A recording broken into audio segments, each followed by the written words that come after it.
I ain't gonna talk about the builders out here building these houses. I be seeing the people out there doing the work.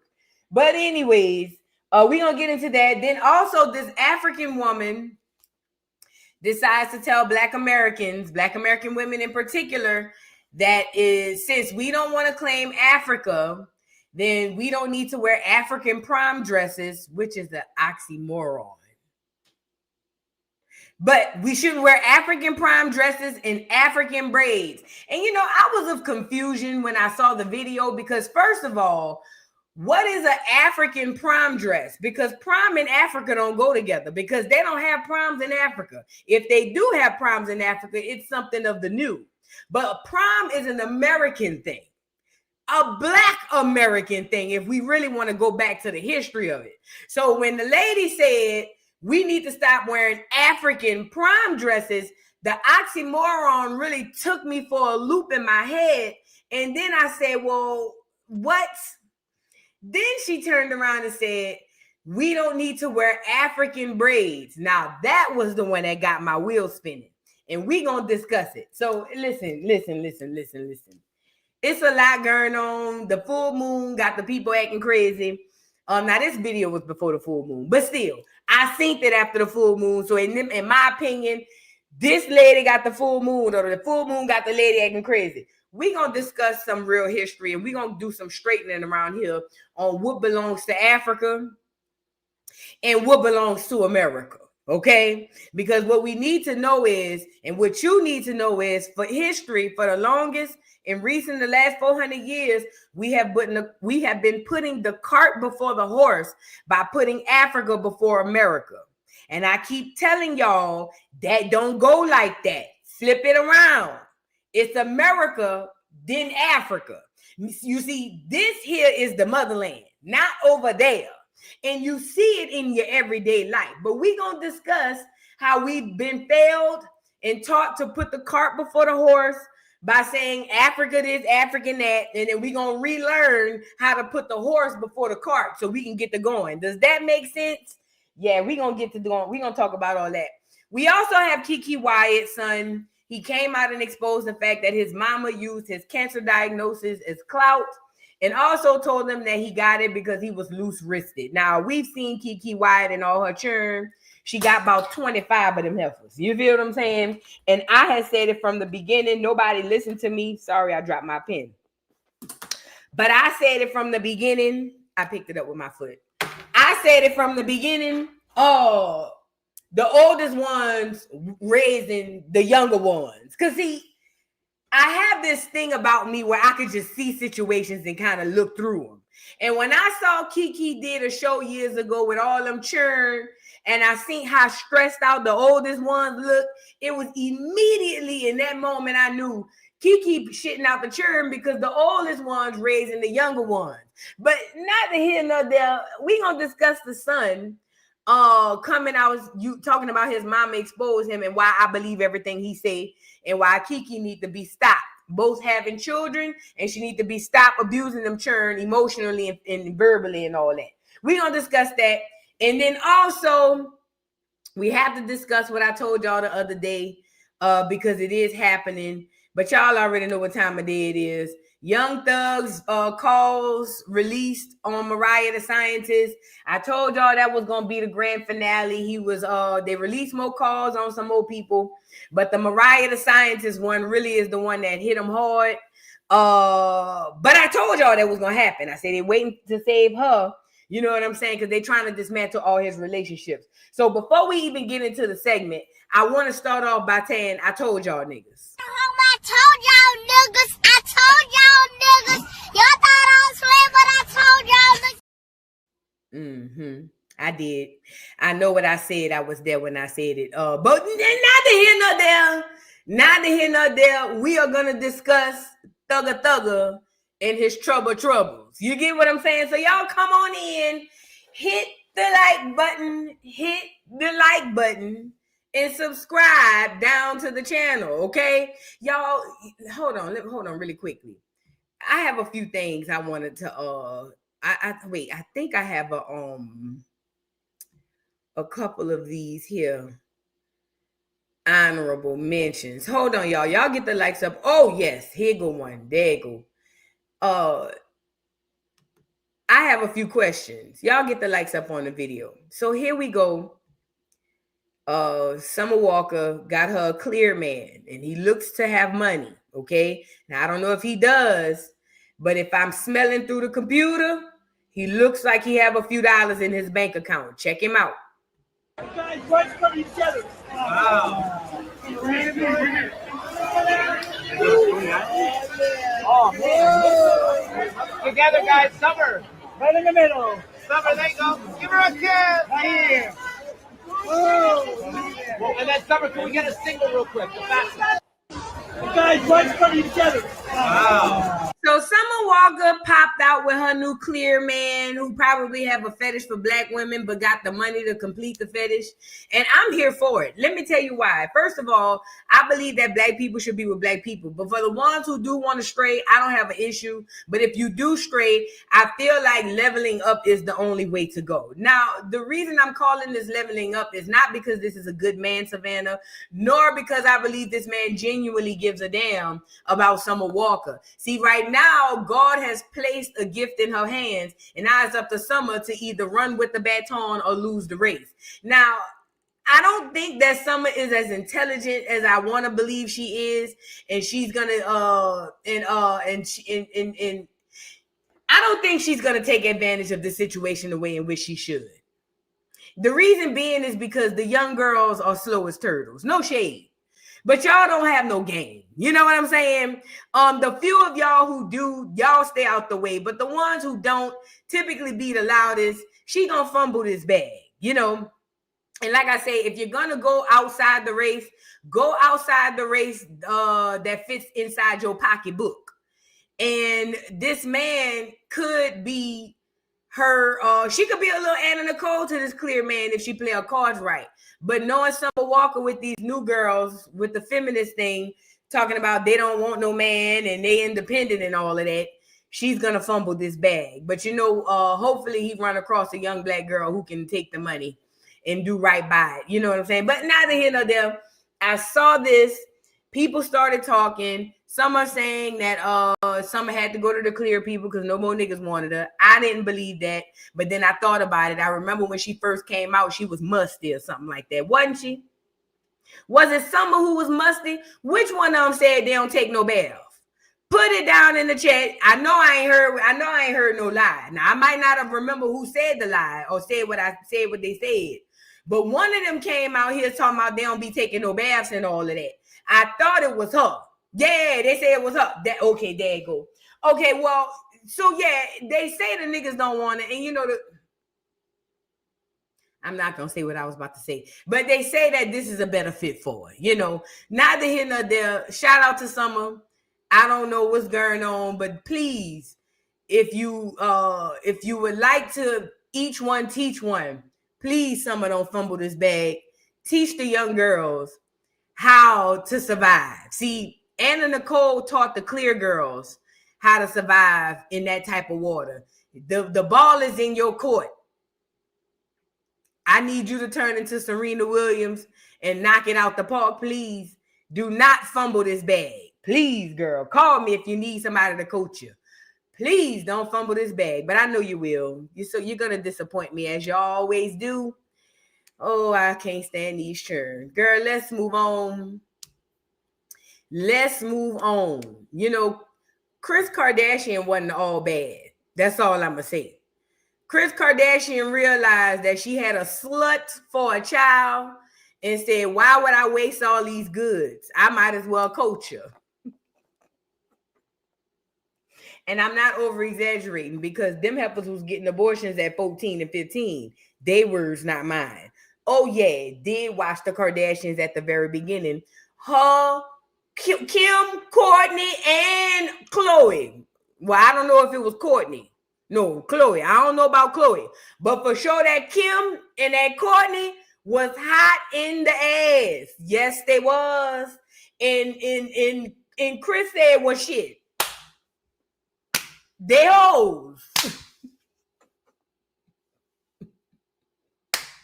Listen, The old saying is take lemons and make lemonade. Kris saw the lemons and made a whole lemon stand. I don't think she all the way wrong. That's all I'm saying. She could have not did that and they could have went off and been hoes anyway. I don't think she was all the way wrong. I just, I don't know. Whatever. Let's move on, girl. Let's move on. So I saw this. Summer Walker wasn't washing her ass or something like that. On this episode of The Clears, how they steal and the stealing of the Clears. Let's talk about this. Let me start by saying this first. Yes, Kris was a slut too, they say. I don't know it to be true, but they say she was a slut. That's what they say. You know what I'm saying? But anyway, I want to move on, you guys. So, Clears be stealing. And shout out to the Clears who might be in the chat who don't want to say nothing. If you don't steal, I'm not talking about you. But you know that your people be stealing. And I don't mean petty things. Y'all are more, y'all think larger than that. Y'all be stealing y'all ass off. You know what I'm saying? Y'all been doing this since y'all come on here on this earth. And the Clears, one of the things that they've always stole from us were patents, right? If you look at all of the inventions that happened in America, all of the inventions that we had over here when other places were third world countries, a lot of the things that we were inventing, a lot of the Clears were stealing through patents. They were going down to the patent place saying that they produced these things, knowing good and damn well they did not. So this is in the blood of the Clears. They love to steal. They love a good stealing event, especially if it's something that's going to make them generational wealth. Girl, hide your everything. Do you hear me? But shout out to the Clears that don't steal. But anyway, speaking of stealing Clears, this black girl made this hair clip, right? She made these different type of hair clips to go in her head. Now, I just heard about this on Instagram. I heard this is crazy on TikTok. But this black girl made these hair clips, and this clear woman turned around and made a replica of the very same hair clips. Well, when the black girl questioned the woman in her comments about the hair clips, tell me why the clear woman sued the black girl. Now, mind you, this is the black girl's invention. This is her stuff. The clear woman got mad because the black girl questioned her about copying her product and sued the black woman. The judge sided with the clear woman, and the black woman has a gag order on the clear woman, so she can't say much about the product. It is crazy. Y'all, let's get into this story, and I'm bringing light to it because I'm so tired of being stolen from. Listen, I've always told you those people are not creators. We are the real creators, okay? You want to know who the creators are? It's us. They are great thieves. They are not good creators. They are great strategists and great thieves. They've never been great creators. You are the creator. You create everything. Let's start putting this stuff on notice and on blast so they can stop stealing our stuff, because I'm tired of it. And whatever judge that was sided with the clear woman, they need to be investigated too. Y'all check it out. Like the video. Bree Romy, entrepreneur. Created a hair clip that has unique styles and shapes, stars, bows. Really, really nice. And it connects with two magnets, and then it has teeth that can go through braids or locks and hold it together. She does this. She's starting to sell her product. And then there's another woman, Kris Owen, that is selling the same product. She's white, and she's selling, I guess, a knockoff version of what Bree's hair clip is. Give them the kicker. So Bree recognizes the fact that her shop is copying her style, and she makes a comment in a conversation to, I guess, Kris Owen about using her product. And then another influencer, Keandra, publicly came out and defended her as well. So what happened was this girl, she filed a lawsuit against Bree, the innovator, and the activist, Keandra, that defended her. And a judge actually sided with her as a federal judge. With the copier. And they issued a gag order. And said within 6 days, a federal judge issued a gag order preventing Bree and Keandra from publicly discussing the case. And a UCLA law professor flagged it as constitutionally shaky. So imagine somebody steals your product, you question them about it, and then they sue you, and a judge sides with you and says they can't talk about it. This fits into the historical pattern described as weaponizing victimhood and the legal system against Black women who speak up. And this is my problem with Black media. This is a huge story. There's a young Black woman that has innovated and built something, and I do not see it on The Breakfast Club. I do not see it on The Shade Room. I do not see it on the Root and the Griot. And I understand that there's a lot going on. But we have to have. You know why you're not going to see this on none of those platforms? Because I keep telling you guys, those platforms are not for you.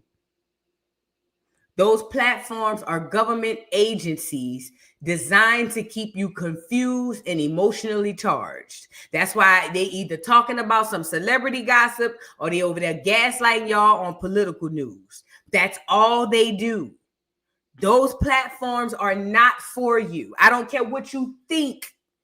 They are not for you. None of them. The neighborhood talk, on site, the shade room, none of them. Especially the Breakfast Club. These are platforms that you think are for you, but they are your worst enemies. I'm telling you what I know, not what I think. Y'all got to learn how to utilize this stuff without attaching your energy to it, because that's what this is all about. It's bigger than likes and views and clicks. It's your energy. It's you reading something and getting mad or getting sad or even getting happy. It's about energy. Y'all got to detach yourself from this stuff. So, you'll never see this on the platforms because they're not there for us. Of our ears to the ground and to our community, that when these things happen, we come to the defense of our own. Because right now, really, TikTok is really the community that's standing up for her and her product. I know that she filed a patent on the product itself. But again, we have to amplify these stories because this is just a systematic pattern of things that Black people create. Our ideas get stolen. Somebody else takes it, makes a bunch of money off of it, and we don't really have a chance to do anything about it. Bree Romy, entrepreneur. So the girl's name is Bree Romy. She's the Black girl who created the clip, and a white woman turned around and recreated a knockoff. Then when her and an activist questioned her about it and started making noise, the white woman went and sued the Black woman who made the clips and the judge issued a gag order on these two.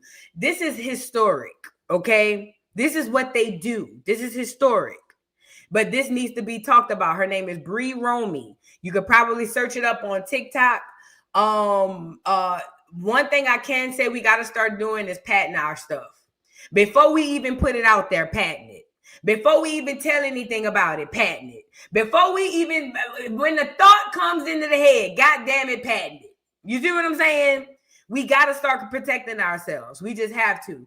But yeah, this was a horrible story I want to share with y'all, and just kind of put some awareness, spread some awareness about that, okay? Now, let's get into Savannah and the ICE raid that happened over in Savannah. Now, a lot of y'all don't know this. Trump has been, waking up in the morning talking about there's nothing like the smell of ICE raids in the morning and stuff like that. Trump been acting a fool. You know what I'm saying? He loves the fact that he gets to round up illegals, and I'm not mad at it. You know what I'm saying?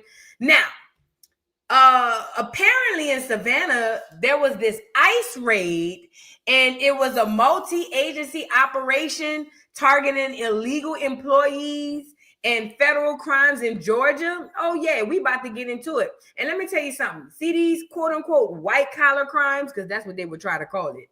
But this is human trafficking. This is a whole bunch of things. Now, you already know whoever owns these factories, these plants or whatever it is, or somebody with money. These ain't no regular schmegular. You feel what I'm saying? And I'm pretty positive these people will not be held accountable for what they are doing. They'll say they are, but they won't. But the point of the matter is this. See, they have made the American people lazy on purpose, but in particular, the Black Americans. They took the trades out the schools.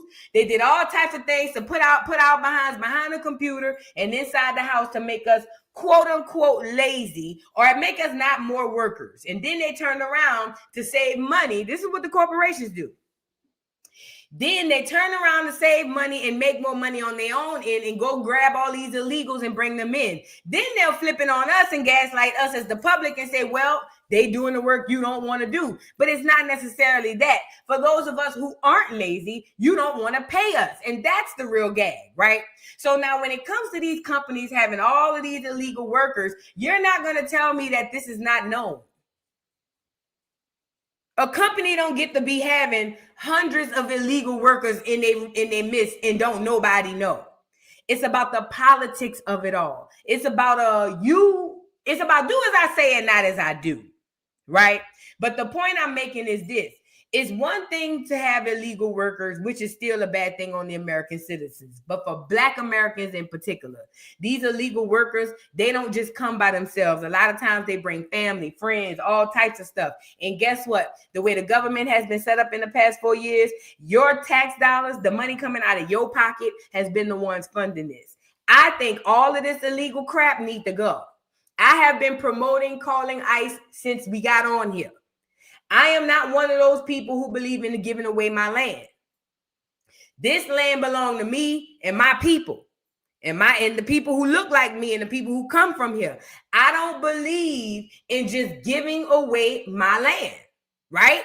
So with that being said, I think all these illegals need to be rounded up and out of here. But it ain't the illegals. If nobody attacks these systems, then this continues to happen. But they don't want to attack the system. They want this to continue to happen so they can point down at the culprit, right? Neither here nor there. I want to get right into the story. So there was this ICE raid. It said how many? Hold on, nearly 500 detained during execution of federal search warrant, many of which were fraudulently using visitors' visas. So they over here on fake visas and all. Check them out.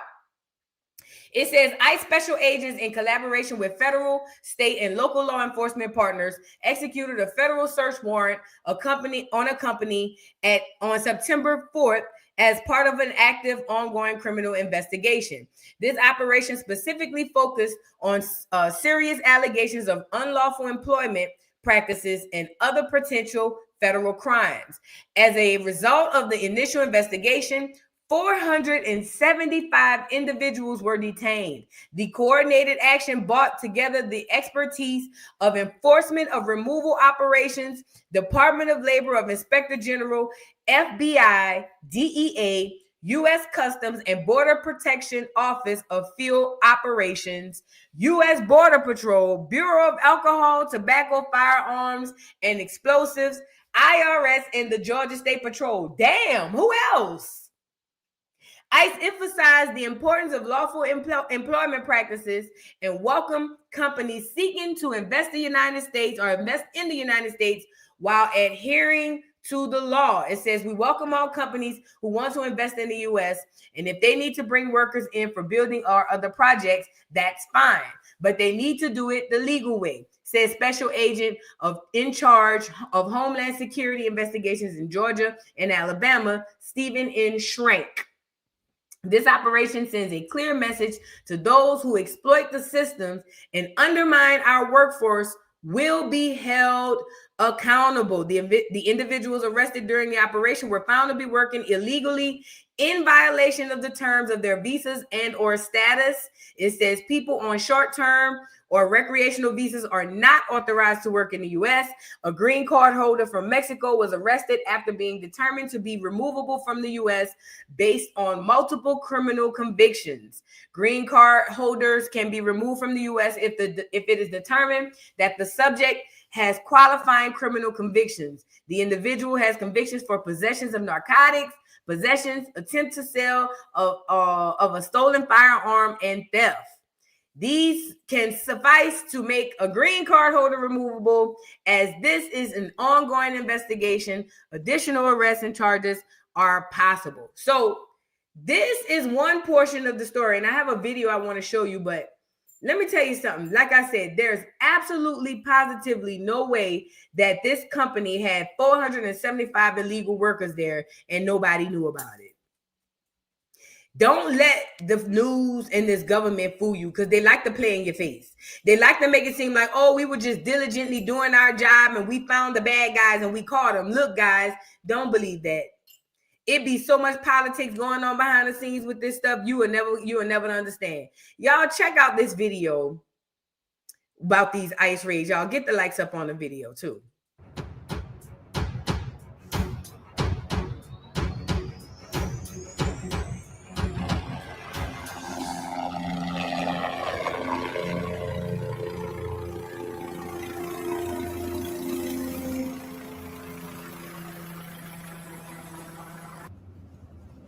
GSP in position, north side.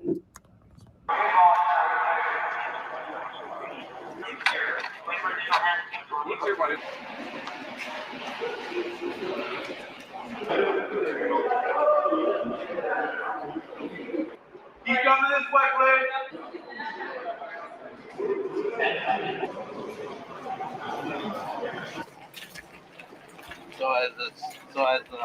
They go.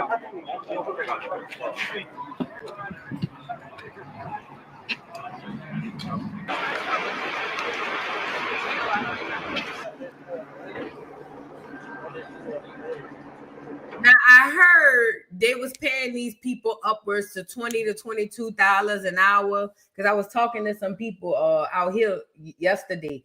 From what I heard, they say they was paying them up to $20 to $22 an hour.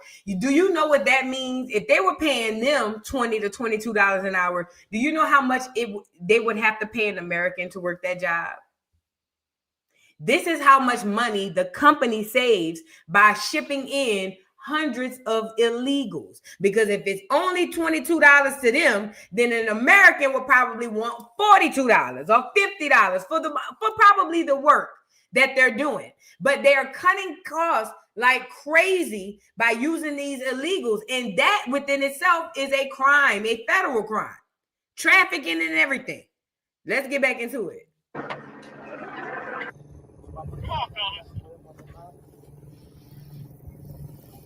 My only thing is, what's in that water? Yeah. If it wasn't for that, I'm game. Oye, compadre, salgan de ahí ya de una vez, no jodan. Dale, muchachos, vamos a salir de ahí para evitar problemas, vámonos. Okay, hello, I'm on the home street. You're not too worried about the guns.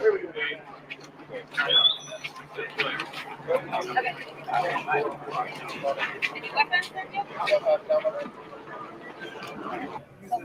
No belt. No belt. You keep that.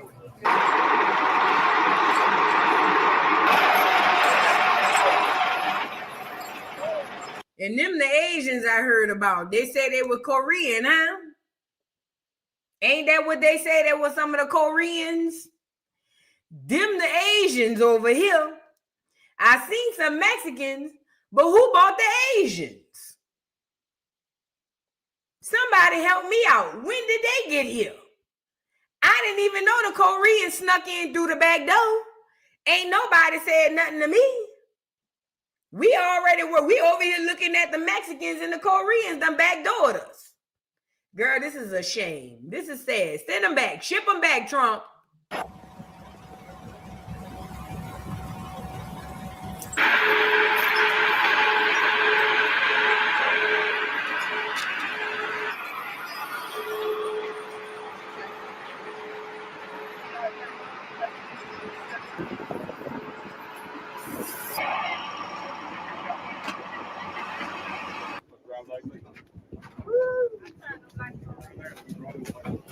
You see how strategic they is about not showing their faces? These are criminals. Since when we started being strategic about not showing the face? These is criminals. They Asian. They Asian. That's why. See, one thing about that group of people, they don't like their image being tainted. Okay? And what they would not let America do, and I mean the whole continent, because what they know is outside of them, we don't know the difference. I know the difference now, but for the most part, we don't know the difference. So what the continent came together and said was, what y'all not gonna do is put us out there in a bad light. Okay? And I think that's what it is, to save that image.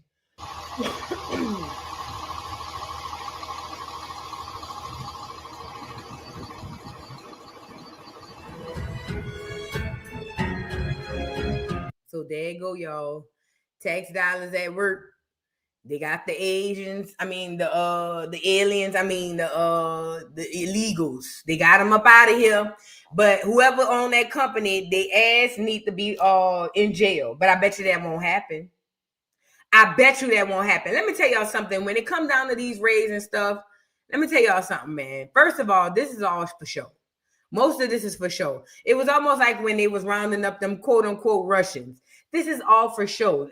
The world is a stage, okay? That's what this is all about. However, there's a lot of corruption going on in the upper class or upper echelon of what they believe to be us, you know, and that type of stuff gets swept under the rug. Now, they like to put like stories out here like this out to make you think that they are hard at work for your money and on your behalf, but that's just not the case. That's just simply not the case. Having 500 illegal aliens working down in Savannah, where niggas be, Savannah is Niggaville, okay? I used to mess with this dude who was a cop who was in Savannah. He was cute too. He was real cute. He was brown skinned. But anyway, that ain't got nothing to do with this. Listen. Savannah is Niggaville. Where they snuck all them Asians through the back door? We'll see. All I know is whoever owns the company need to be held accountable. But we ain't heard none of that yet. And you're not gonna hear it. Because they don't play like that. Okay. Let's move on.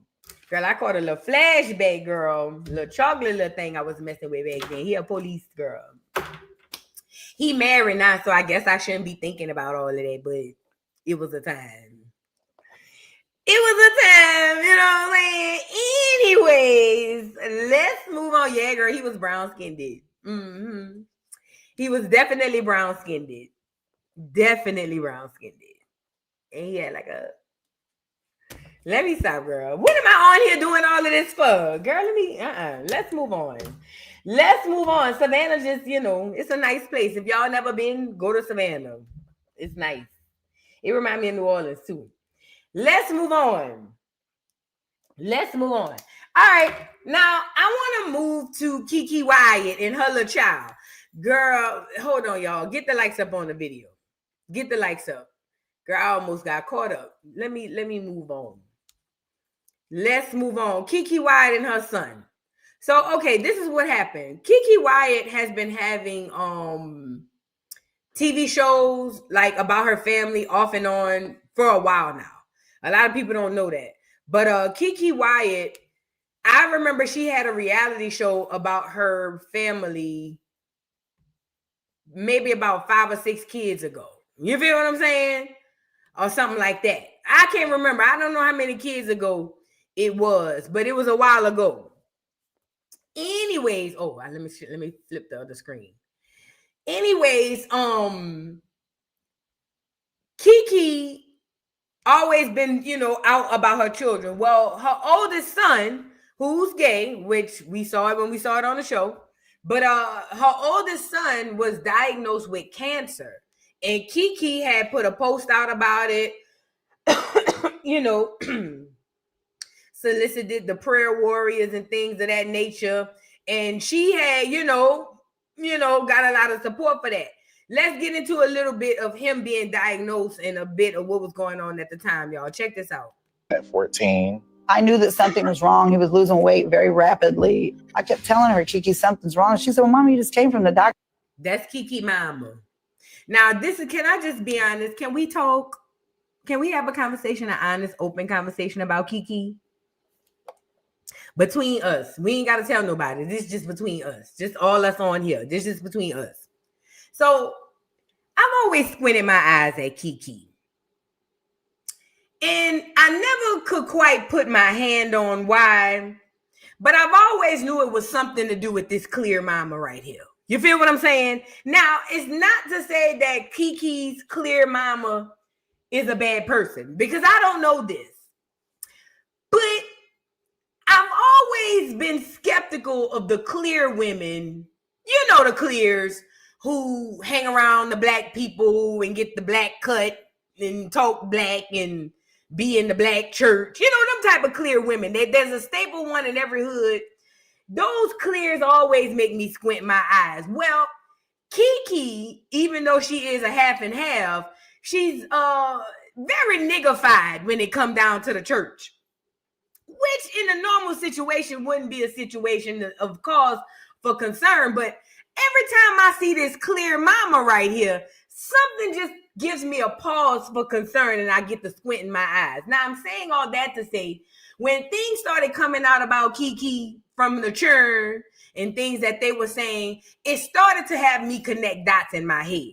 You know what I'm saying? And this here mammy of hers, this lady here, she gives me pretender tease. She gives me mama pretender, and Kiki has been giving me fake pretender, colonizer, half colonizer tease pretender on the other side. Now the bad part about Kiki is she's gifted. She could sing. She can't sing. Kiki could blow. So it's hard to look beyond that to see the grift. But in my opinion, Kiki put on her black girl in her church like a lot of the other clears do. I think that she tries it on like a costume. And I think that she tried it on so long, now it's stuck on her permanent. But either way, I think I don't think it's coming from a genuine place. I think that's where I'm coming from. I'm saying all that to say Kiki, the woman we know, is not the genuine, I don't think she comes from a genuine place. But this clear mama here, that lady, something about that lady ain't never sat right with me. Look at her. And they said he's fine. I said, did they draw blood? My mama got the call. It was in the middle of the night, and my pediatrician was like, rush him to the children's emergency room immediately. 4 years on active chemo. Look at the mama. Did I not describe the clear woman who hang with the blacks, dress like the blacks, talk like the blacks, been in the hood all these years, all her churn by blacks. If somebody in the neighborhood play cards, she be at the card game. You see what I'm saying? That's Kiki mama. I always been squinting my eyes at the clears like that. I don't like my clears like that. I like my clears all the way clear. I like to see right through them. You know what I'm saying? I don't like these kind of muddy water clears. These the muddy water clears. These is different. I don't like to have to think about them. It's different. But let me go back to it. I didn't leave the hospital. There was definitely a lot of times where, I was second guessing myself, like, is this really worth it? Do I really want to sit here and put up this fight? Cancer sucks. It really does. I was diagnosed. You know what she remind me of? That lady that was on that, what's that, was it Toilet Paper movie? Where that lady was saying, it was Monique in the movie. It was recent. What's the name of that movie, man? That movie, and she had the girl was mixed, and she had the white mama, but the white mom, Deliverance. That's the name of it. Thank you, Alicia. Deliverance. This girl, Keke Wyatt mama, is the white lady from Deliverance. That's the same clear lady. Same lady. All right. Now, moving on. So this is when they announced him having cancer. And then recently, here come the son to expose that his mama said that the only reason he got cancer is because he a punk. And let me just say this to the mama, to Kiki. First and foremost, Kiki is one of them play black girls who like to play in the church. I believe every word he said. I believe that she told him, you got cancer because you a punk. Yes, I do. Because that's how them church girls be. That's how them church women be. Very judgmental. They love using the Bible for two things: a shield and a weapon. I can't stand them type of black women. Oh, can't stand them. So I believe it. Every word he said. I believe it when he said his mama said he got cancer because he was a punk, because that's how they is. Them type of women hide behind religion and the Bible, and they only come out to use them for two things: for a weapon and a shield. It's a fact. Think about what I'm saying. They only come out to use it for a weapon and a shield. It's a fact. Now let's get into what he accused his mama of. If you were diagnosed with cancer as a teenager and your parent decides to publicly announce your diagnosis for personal gain and attention, but behind the scenes saying that your diagnosis is karma for you being a part of the alphabet mafia, and if they'd known that you were going to turn out like this, they could have kept their money. Put a finger down if you were diagnosed. Now, did y'all hear that? He's playing the game, put a finger down. And he's saying, that his mama used his diagnosis for clout on the internet, but behind the scenes told him that he was diagnosed with cancer because he's a part of the alphabet community. Let me tell you something. They have real black people and black Americans. I can't speak about nobody else. They have real black Americans who do like this and be like this toward their children. Yes. Yes. Let's get into it. I'm going to let them run it one more time. Diagnosed with cancer as a teenager and your parent decides to publicly announce your diagnosis for personal gain and attention, but behind the scenes saying that your diagnosis is karma for you being a part of the alphabet mafia. And if they'd known that you were going to turn out like this, they could have kept their money. So this is a conversation that ain't talked about in the community. This is a conversation that ain't talked about in the community, because the fact of the matter is there are a lot of Black American parents that are just like that do things and say things just like that to their own children. Okay? And it's a fact. This is not up for debate. This is a fact. If you don't have a parent like that, count your blessings. But the fact of the matter is there are some people in our community who have parents just like that, and they really believe that because they pick up that Bible and they use that religion as a weapon and a shield. Let me explain to you how this works when it comes to these highly religious Black women. They use these Bibles and these religions as a weapon and a shield, and they really believe in their heart of hearts that it is going to get them closer to God or even heaven. But the fact of the matter is they are going further and further away from God and heaven because they are misusing the intent of the book and the religion. You don't get to cast that spell, because that's what it is, on nobody.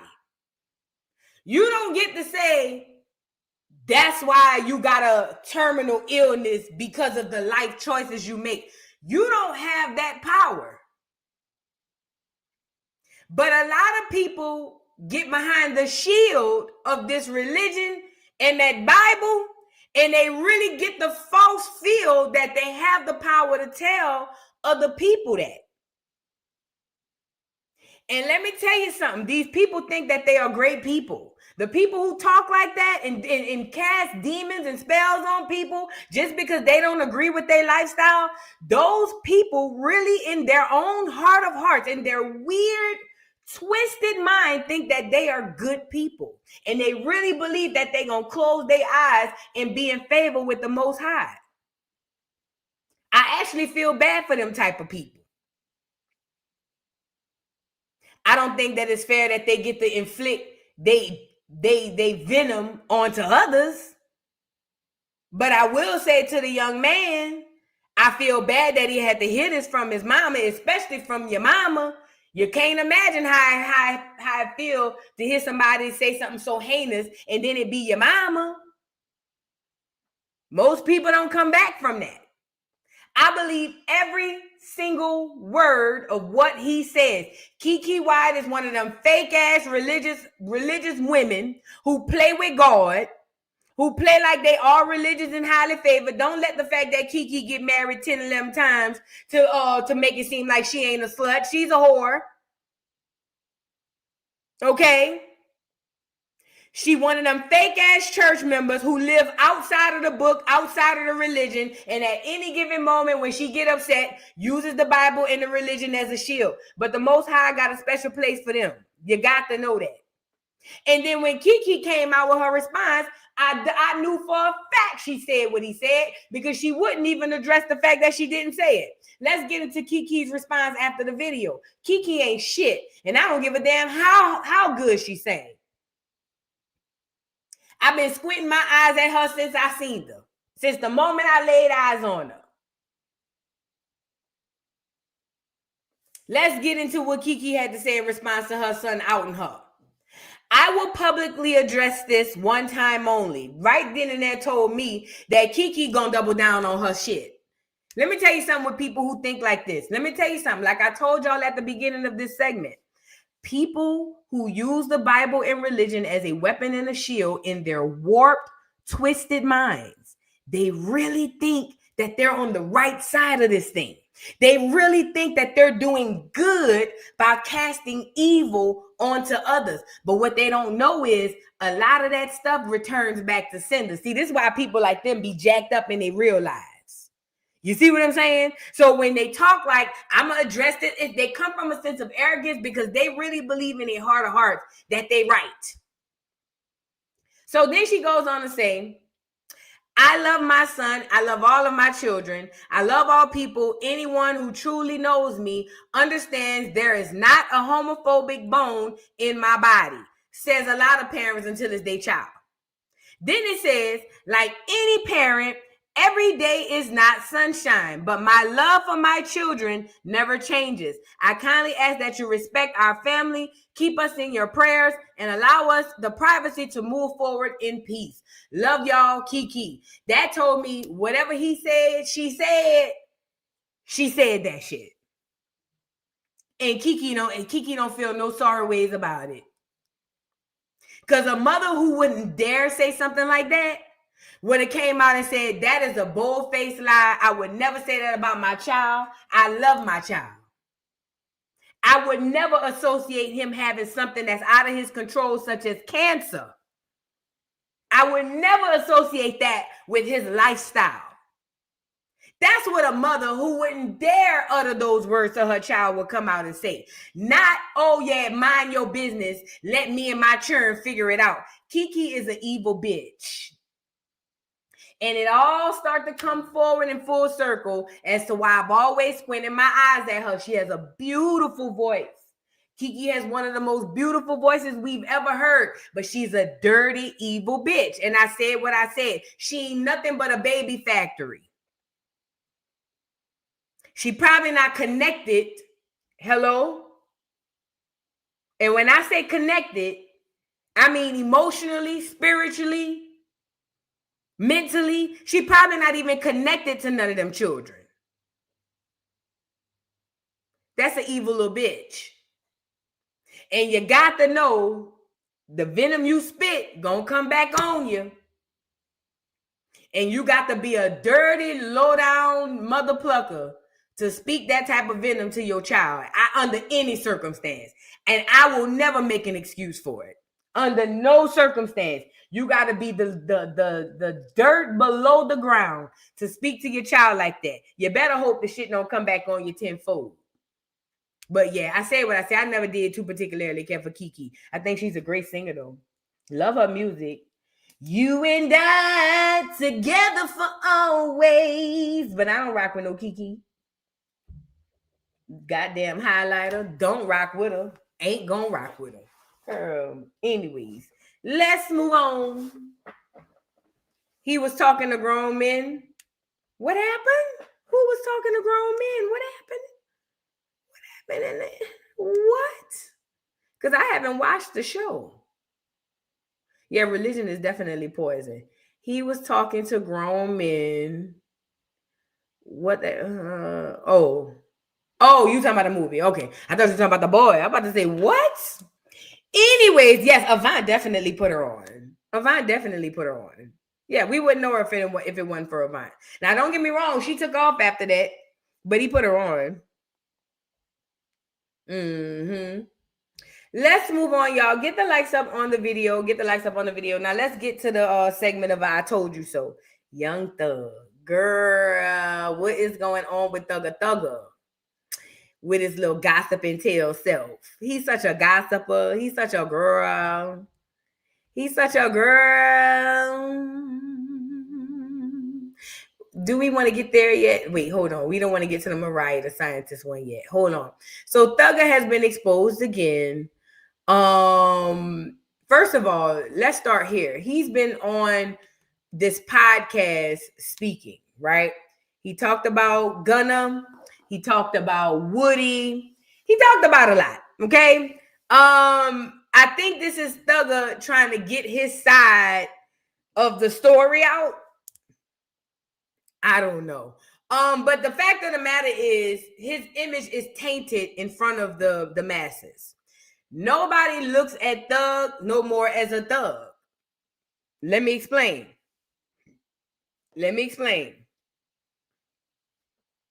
Prior to the leaked phone calls, this is all the way up to Thug going to trial, getting out of jail.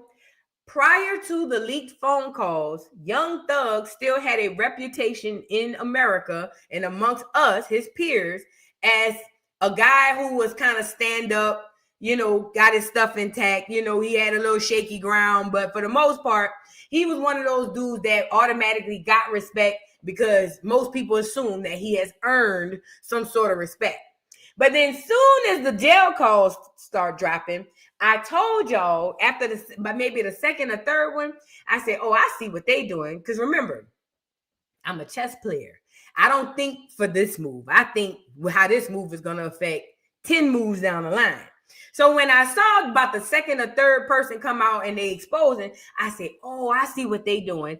They're trying to dismantle all of his relationships so that he has nowhere to turn to. They've already silenced him. He cannot rap about none of that stuff he was rapping about before. If he even hum about any of those things that he rapped about prior to this doggone case that he had, his ass is going to prison. So they've already taken away his voice. Now they need to take away all of his connections. I'm putting myself in the mind of the enemy. If I was playing chess and he was one of my pawns on the board, this is exactly how I would deal with them, right? So then they say, well, we've taken away his voice. Now we need to take away all of his connections. We got to get his connections up out of here. Now, let me tell you one thing about the enemy. He a cold, dirty mother plucker. Yes, he is. He's a devil, a demon, and all things bad. But one thing he's not going to do is tell a whole lie on you. Let me explain. I've learned this as I've learned from how this industry chew up and spit out they prey. And when I say prey, I mean they celebrities. One thing the industry is going to do is allow you to trip over your own foot. So what they do is they see you on some flip stuff or some shady stuff, and they catch it and they just keep it on the tuck. It's kind of like having ammo. Like, let me just put this on the side. You know what I'm saying? For when, not just in case, for when I need ammo. And so what the industry does is take stuff that you are really doing. So it don't be all lies. Don't get me wrong. They might put 20 on 10 and say, instead of you picking up one prostitute, you picked up 4.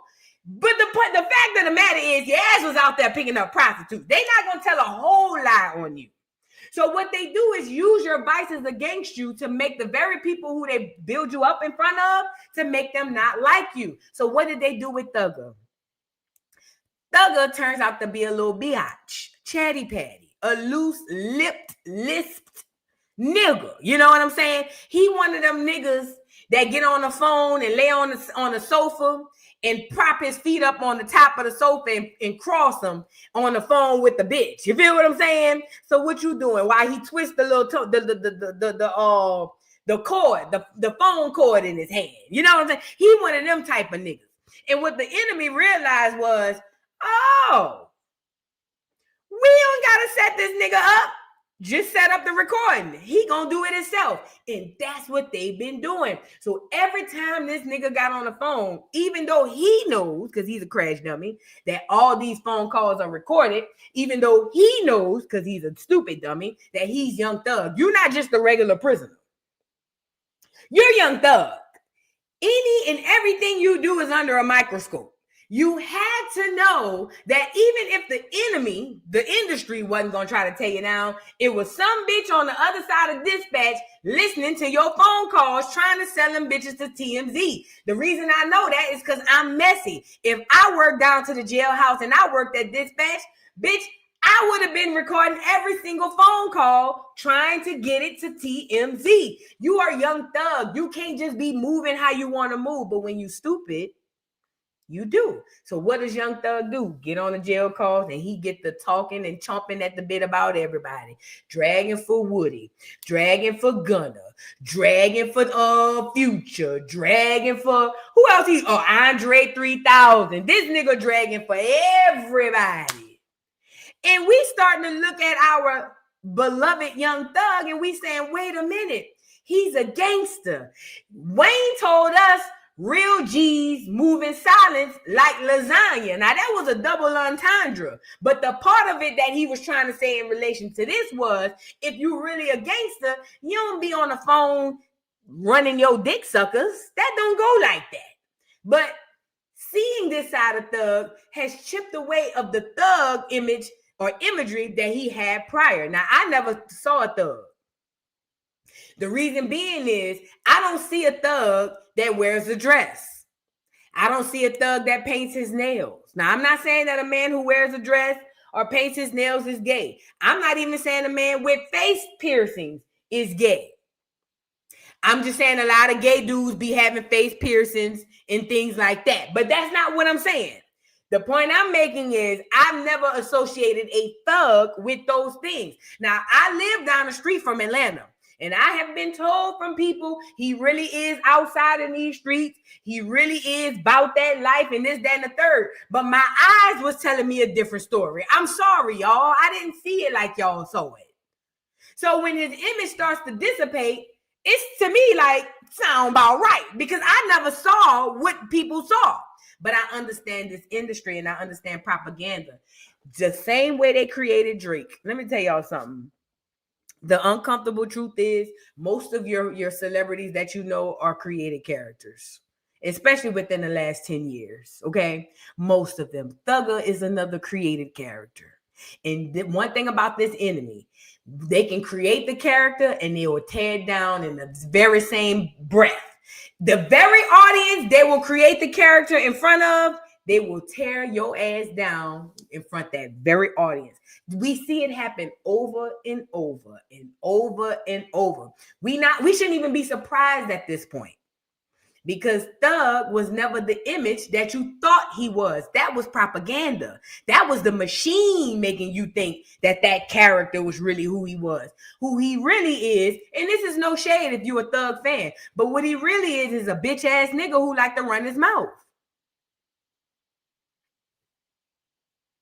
Like, even if I thought he was straight and attractive, the fact that he talked too much like that dries me up immediately. You know what I mean? Like, he like a bitch. And no woman want to be with a man that they feel like is a bitch. You see what I'm saying? So long story short, he's doing these interviews. They putting out more stuff. We gonna get to the tape of him talking about having another baby on his old lady and all types of stuff. But he had something to say about the Gunna thing that really took me, right? Now, when it come down to Gunna was his co-conspirator, I guess. I don't know. But they asked Gunna, was YSL a gang? And Gunna told them, hell yeah, they a gang. Now, Gunna got off. Thug went through the trial, right? And ended up taking a plea deal at the end, right before the trial. He would have got off anyway. But anyway, he's still salty about Gunna, feeling like Gunna snitched on him and Gunna put him in a compromising situation. But my thing is this, and I haven't followed this case this close, but from what I heard, Gunna wasn't with all of that stuff with them. If Gunna wasn't with the Thug, the gangster stuff with y'all, then he had every right to get up here and say that y'all was a gang. Remember, Thug lawyer got on there and said YSL meant Yves Saint Laurent. Girl, I almost died when he said that. But nobody believed that, Thug. Nobody believed that. And I don't think that he should be mad at Gunna. Gunna did what he had to do. Let's get into it, y'all. Get the likes up on the video, please, and thank you. It says, Young Thug believes Gunna would have testified against him. Sorry. You know they're pushing all those narratives. He wasn't going to testify against nobody. And then he says, yes, he was. Let's get into Thugger trying to save his image. It ain't going to work, though. Check him out. Like, if he would have went to trial, the state, if his shit was getting used in trial, which it was, unless I got out the case. Thug going back to jail. Oh, by the way, meet me back here when he do. He going back to jail. Not because I'm saying it. He talked too much. See, he didn't understand the terms and conditions of his probation. He read them, but he don't really understand them. The terms and conditions of your lifelong probation is to shut the fuck up. You see, that's why Fannie Willis and the good crackers of Atlanta, that's why they took away your ability to rap. Because the objective was to shut the fuck up. But Thug read it, but he don't understand. So he thinks going from a rapping platform to the internet is different. He doesn't understand. He doesn't truly understand the terms and conditions of his probation. So that's why he going back to jail. Mark my word, meet me back over here. The nigga going back to jail. Not because I said it, because of what he doing. He's an idiot. Said what I said. Meet me back over here when he go. We'll see. We'll be back over here to talk about it. Let's get back into it. His plea agreement was gonna get used in trial. I know they saying like, oh, he ain't had to get. I thought an effort plea don't mean that. Yes, he had to get on. He ain't had to get on the stand. You know they pushing all those narratives. He ain't had to get on the stand. He wasn't gonna testify against nobody. Yes, he was. If you look at the end of his plea, that shit say this plea agreement could be presented in trial, and if any questions come up about this plea, however they wrote it, if anything come about this plea, you must come testify truthfully about what you said in this. Do you know why he's doing this? And this is where a lot of us fall short. This whole thing is happening because Thug cares about what we think. Thug is risking his freedom. Listen to me. He's risking going back to prison for probably the rest of his life solely because he cares about what we think. Let that sink in. Because none of this what Thug is doing is need to know information for none of us. If I was Thug, I wouldn't give up what we thought. We would be the last thing on my mind. If I was Thug, I would view us as a drawn audience. Like we wouldn't even be, I wouldn't give two. When it comes to my freedom, man, whatever they say I did that shit. I don't care. But we in a system in the world today where people care more about what others think of them than about them damn selves. So this, like I said, is why Thug going to jail. But that's why he's doing this. This is why he's doing all of this, especially with the jail calls coming out. He cares about what we think about his image. That's a problem for him. This plea. Nigga, look, every one of they plea said that, except mine. Every plea said that except mine. In Lil 9. Every one of them niggas who took a plea in the beginning of that trial, plea said that. Duke plea said the same thing. Oh, you ain't got to get on the stand. Duke had to get on the stand. The week the case was over with, Duke was getting on the stand that week. The week all us went on and took our pleas at the end of the trial. Duke was getting on the stand that week. Duke was outside the courtroom, sitting on the bench, waiting to get called in to get on the stand. So how Duke did what right then? Because he didn't say why I said it was a game. He only said, when y'all put Duke on the stand, Duke can't send nobody to prison. Duke plea only saying that a nigga told on him. Okay, I'm right. When nobody on that case but Duke and Yak. Yeah.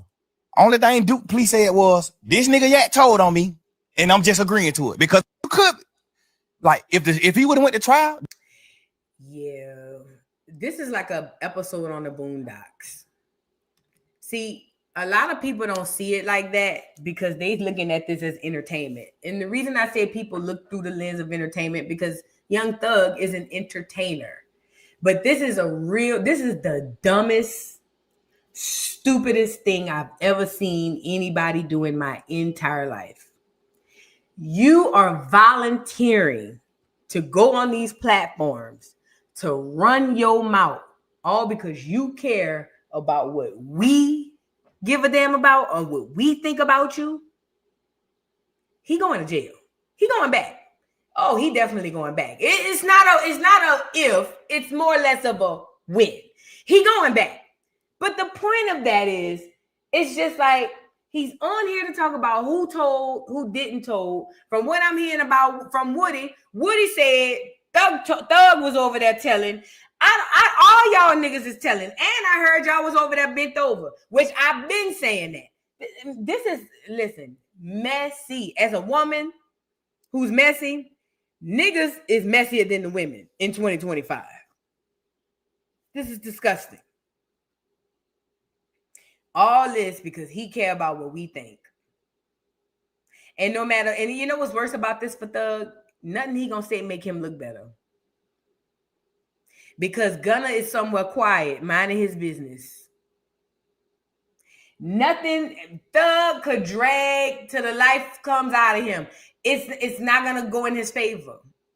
Then on top of that, he got to goddamn fight the allegations and the stuff, not allegations, but the jail cell calls. Because he on there talking about how he want to cheat on his girlfriend, Mariah the scientist, and get somebody else pregnant. Now, let me say this. Now, I heard that he was cheating on her and had other girls come and see him down to the jail cell. That's what I heard, okay? I heard that when he was in jail. I didn't follow the Thug case, but I did hear that he had another girl coming down there to see him. So when I saw all the jail calls being released, I knew that he had a phone call or two where he was talking crazy about his girlfriend. Now, I didn't know to what extent, but this nigga was on the phone. First of all, let me say this. Niggas that go to jail, you could hear the best things out of them niggas. Them niggas want to get married. They want to have churn. Them niggas want to live right, do right. Them niggas want to be under Allah, God, and all that stuff. This is what they do. Okay? But you can't take that seriously. If you take them seriously during those times, you too will fail because it's never meant to be taken seriously. Now, he's behind bars talking about getting other women pregnant, and he got this girl Mariah the scientist who's supposed to be a singer but not really a scientist. She over there feeling some type of way because he talking about getting other girls pregnant. But girl, he been cheating on you allegedly. So what's the big deal? And it's just like, this was the final meltdown. This is the industry is trying to sever all ties to all relationships from Young Thug and the industry. They want that nigga isolated. Do you hear me? When I say isolated, I don't mean physically isolated. I mean they want him isolated. They don't want him to have nowhere to turn. They are demolishing him in front of us. This is a quiet demolish. You just can't tell. See, they want to make it to where Thug will never, ever have another chance at coming back again. He will be one of a memory of the past. They'll do 100-year hip hop anniversary, and Thug will be an old man coming out, and we're gonna be saying, "Dang, we ain't seen Thug since 2025." That's what they want for Thug, and that's what they're going to get. Because again, this is their created characters. These are their created characters. Who are we to step in the middle of them demolishing their own created characters? Stop hollering about, oh, they doing this because he black. That ain't got nothing to do with black. He is a created character, and the industry who created him is tearing him down. We need to step aside. Now, here's the video of him, or the audio, I'm sorry, of him talking about cheating on his girl, Mariah the scientist, and also getting somebody else pregnant. And let me tell you something, girl. Everybody played a fool, Mariah the scientist. We've all been played a fool, guilty. So don't feel too bad. It's just that yours public and ours ain't. So yeah, let's get into his. Oh my God, yeah. Oh my gosh, it's ridiculous. What's up? Hello. Sandwich, what you doing? Nothing laid down. My heart. Is at home? Yeah, I'm at home. What's up with you, baby? I miss your pin. I don't know. I wasn't expecting your call. So my heart is beating fast. She sounds like a fan, and she sounds slow. Girl. That's right now. Yeah. Yeah. I'm happy that I make you feel like that for sure. Crazy. I wonder what the fuck your heart gonna do when I see you. Oh my God, I don't know. I don't know what I would do.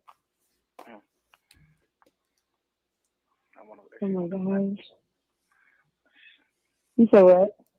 I wonder what your shit gonna do when I see you. I have no idea. Oh my gosh. It's ridiculous.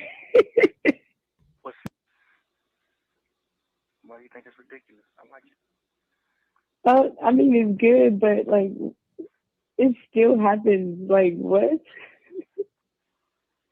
For like 2 years. Yeah, it's definitely been 2 years. That's crazy. Yes. When you plan on having kids? Like what age? Can you get out? Tell you. But When you come home. He asked her when you plan on having kids, and she said when you get out. He said facts, and then she just said when you come home. I have kids. yeah. Mm-hmm. Okay. I love you. Monday. Love you more. Yeah, today Monday. Why do you think it's ridiculous? I like it. I mean, it's good, but like, it still happens. Like, what? Let me tell you something. As a woman, it's one thing to be cheated on. But boy, when you find out that nigga cheating with somebody he over there telling he love and talking about having children, ooh, talk about knots in the stomach. Jesus Christ. Listen to me and listen to me good. This the type of shit make a bitch either want to jump off the bridge or jump out the window with a blicky in her hand. I'm telling you now. It's one thing to be cheating. That's one thing. Hell, for the most part, a lot of times we expecting it already. But boy, when we find out you been pillow talking with the bitch, talking about you love her, talking about churn, talking about a homicide and or a suicide. Do you understand what I'm trying to say to you? And like I told you, this is what they want to do, sever all relationships with Thugger. Now, most women, it's going to be hard to come back from this because even if you forgive Thug, I'm a woman, even if you forgive him, you feel like him and that bitch going to double back at some point in time. He loved her. And she wasn't no fly by night. This wasn't somebody he was just smashing up, jugging up at night, whenever he come from the club. This somebody he be talking to. Like, he like her. So even if you take the nigga back, you gonna sleep with one eye open for the rest of your days because you don't know if he gonna, not if, when he gonna double back to the bitch. And this is what I told you they wanted to do. Sever all of his relationships. Now, Mariah probably already knew he was cheating. But it hit different, like I say, when you talking to somebody or you hear a nigga talking about having kids and that I love you, oh my God, that one hit hard too. I love you. I could get past hearing a phone call and you on there talking nasty to the bitch, telling her to send you some pictures. Yeah, whatever. I love you. You see what I'm saying? Child. Yeah, they trying to drag him down to the ground. They trying to isolate that boy. Now, I don't know what Mariah gonna do. But Mariah, girl, the last time I seen y'all at a basketball game, you didn't even look happy. And it looked like he was dragging you, telling you to come on. Girl, you better move around. You better bash Mr. over the head and think about having later. Girl, you better run. And that nigga Zesty and Fruity, girl, please. Bye. He won't love on the bitch. Get a bitch pregnant talking about, oh, she gonna have kids when he get out. Good. Go make them. You go by the bitch. You and her go make them churn. Mariah, you better run, girl. Plus, he about to be windmilling in the air like old boy on Boys in the Hood anyway. Once he realized all his relationships in the industry are done, he gonna be windmilling in the air, and she gonna be standing up there like Nia Long was, hoping she don't get hit. Girl, please. I wouldn't be there for him to windmill in the air on me. The lies. No, baby. No, sir. I don't want to be in the house when you come back and realize everybody done turned their back. Now you windmilling and I got to step back. No, sir. Mariah, girl, run. Please, girl, run as fast as you can. Okay. And at the end, I think he's fruity. This is your sign. This is God trying to get you out of something, girl. God is trying to tell you something, girl, please.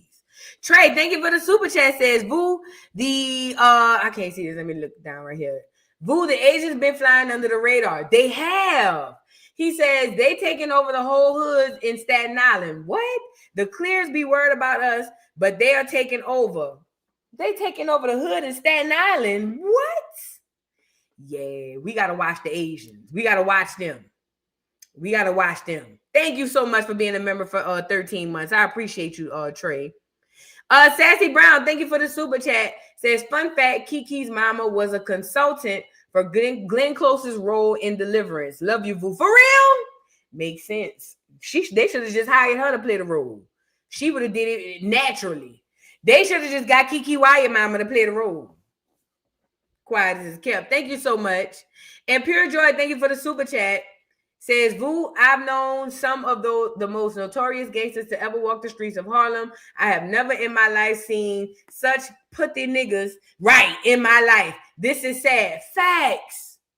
Listen, New York and New Orleans is like the same. Big city, small city, still a city. We be around some real niggas. You feel what I'm saying? We done been raised around real niggas.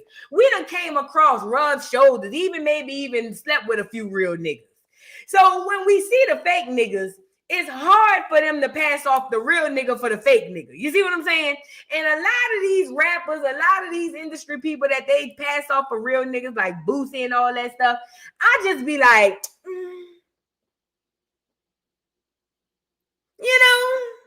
I just be like, if they think so, sure, I guess. And people be all in the comments. Oh, one thing about it, Boosie a fight. So-and-so ain't never seen Boosie bust a grape, ain't swung a lick. But they created characters. That's what these people are. Created characters. You got to detach. It's created characters. It's crazy. Let's move on. Y'all are witnessing Thug's downfall. Thug will not recover from this. This is a wrap on Thug. Thug, as you know it, is over.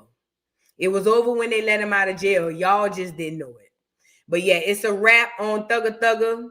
He in trouble. I hope Mariah leave him. Simply because, why not? He deserved it. I don't know if he really deserved it, but I feel like he do. So I hope she believe him. Now let's get into this African. First of all, let's get into culture. Let's start with this first. Now this woman, this lady, beautiful lady. She's a beautiful woman. Look at her. Pretty teeth. Pretty skin, she's just pretty stupid, let's get into this lady. Now, this lady had a PSA for Black America, and her PSA went as follows. She says that Black Americans, since you don't want to be African, for all of y'all doing genealogy, shout out to our genealogy people doing their genealogy, finding out where they fit in the story. But she says, since we don't want to be African, that we need to leave African prom dresses alone for prom season. And she said, we also need to leave alone African braids. Now, like I told y'all at the beginning of the stream, prom and African is an oxymoron because African is not synonymous with prom. Prom is an American thing. It started from Black America. I know America likes to paint it as a white American thing, but no, we don't get nothing from them. They get everything from us. Black Americans is synonymous with prom, right? Never Africa. Now, I don't know what the dresses have been looking like here recently. Maybe a lot of little girls been putting kente cloth or something on their dresses or using the patterns. I'm not sure. But whatever the case may be, people have started, you know what the Africans do here. They come with their sticky notes, with their Africa sticky notes. For y'all who are new, this is what the Africans do over here in the Western world. They see creations that we made, stuff that we have, stuff that belong to us, and they take their sticky notes that say Africa and they put their sticky notes on it. So they'll say, oh, you made that, but that's because you come from Africa. So this is an African situation. This is what they've been doing. Now, when it comes to prom dresses, Even if some Black Americans were using kente cloth or even using the pattern to use for prom dresses, it still wouldn't constitute the dresses to be an African prom dress because Africa is not synonymous with prom. Then she goes on to talk about the braids. Oh, don't wear African braids. First of all, braiding is synonymous with all melanated people. Anybody who's melanated has always braided their hair. It is a natural, innate thing that we've been doing for ancient years, eons, thousands of years. So braiding itself, or the theory of braiding, doesn't belong specifically, that I know of, to one specific group of people. However, when it comes down to the styles of braiding, that belongs to us. You see, the reason this woman, this beautiful African woman, is sitting here with her hair braided up in an updo with the earrings and the dress and all that, with the hair and even her face, the way it's mildly made up. The reason her aesthetic, the way that she looks, is the reason is there is because of us. Okay. Now, Africans like to put African sticky notes on everything and claim it's African. But the fact of the matter is, like I told y'all from the beginning of the stream, the motherland is here. Establishing the world, everything came from here. Okay? Culture, religion, everything comes from here. And if you think I'm lying, pay attention.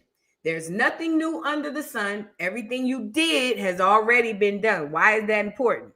It's important because if what they've done in the past is the same thing they're doing now, then look at what they're doing now to see what they did in the past. When white people come to America, depending on the place in America they go, they pick up an accent, they pick up a way to walk, talk, dress, everything. It's not just white people, Hispanics, Asians, all of them. They come to these places in America that are typically Black populated or heavily Black populated, or places that were prior heavily Black populated, and they adopt the customs of the people of the land. That is us. It has never been the other way around. The Africans are another group of people who do that. But the problem with the Africans is because they have a mirror and we share melanated skin, they like to look us square in the face and first of all, gaslight us and tell us our creations are theirs, number one. And then number two, they like to look us straight in the face and act as if they creating something and we taking it from them. That is the most asinine thing I have ever seen. And I will make it my last breath to use everything that I have in me to make that not true, to show you that that is not true. We have never copied anything from anybody anywhere on the continent of Africa.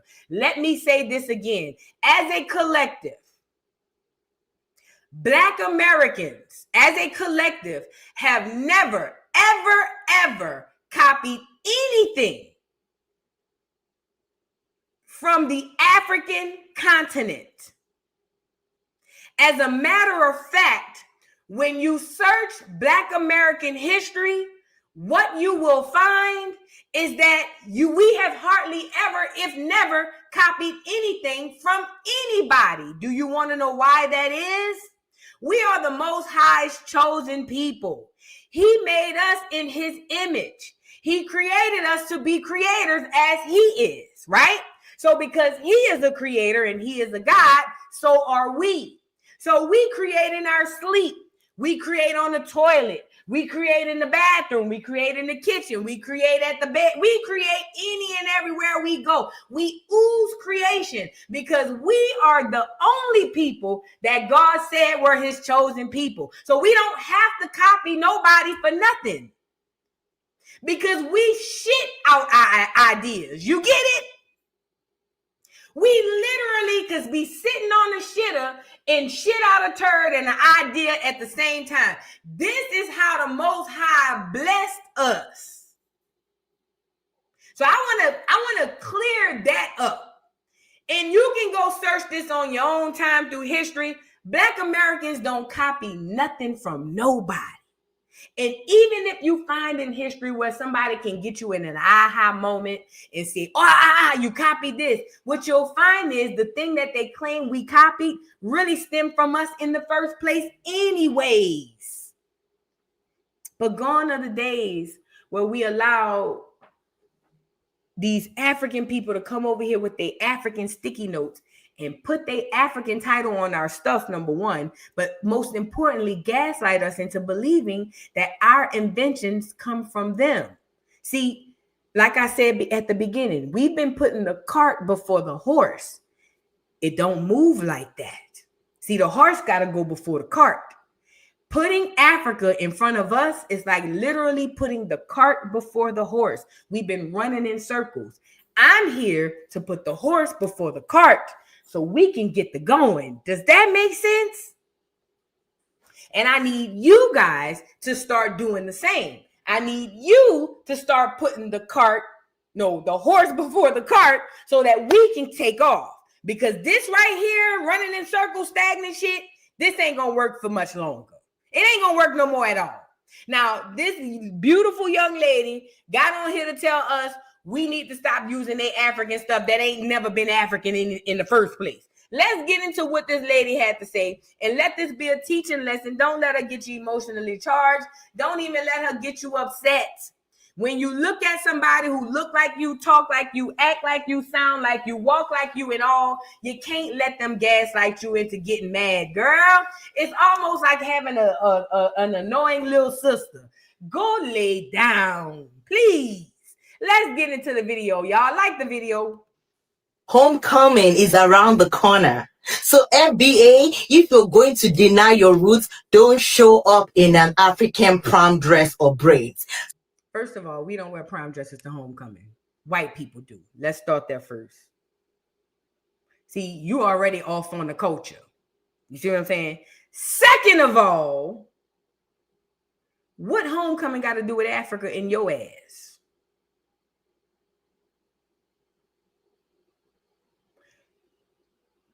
They holding Africa hostage as if we running to go be with Africa.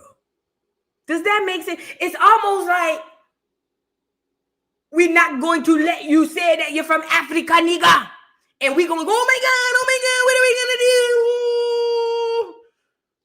Oh my God, they're going to take Africa, guys. What are we going to do? We better hurry up and not delineate. If we don't delineate, they're going to take Africa away. Is that what they expect? Bitch, we literally telling you and Africa to go that way. I don't understand the threat. It's not a threat. We told you and Africa to go that way. That's the whole point of the delineation movement. Is for you to put Africa on your back and go that way.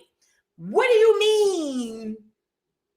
You can't, since you don't want to claim the motherland, you can't this, you can't. Ma'am.